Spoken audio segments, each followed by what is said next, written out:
Assalomu alaykum Baxtiyor aka, mana qo'yib berib yuborgan 850-750 kvadratga qo'yilgan katyonlarni xudo xolasa qo'yib berdik.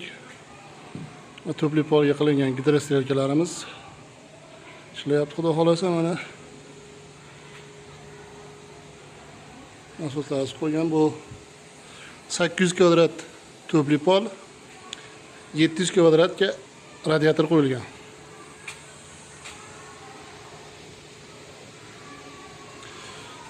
Katyonlik 85 ga qo'yganmiz, 112 ga chiqib ketdi.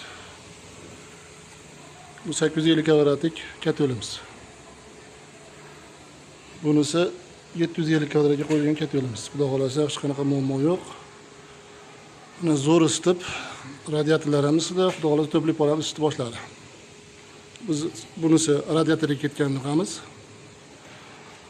Bu yerda oshxonaga radiator qo'yilgan. Bu tarafda 3 etajlik, 2 etajimiz, birinchi 2 etajlar turli pol, 3-chi etajimiz radiator. Xudo xolasa hammasi zo'r isidi. Muammolar yo'q. Mana shu kimga shunaqa xizmatlar kerak bo'lsa, katyonlar kerak bo'lsa, Baxtiyor akaga murojaat qilaverasizlar.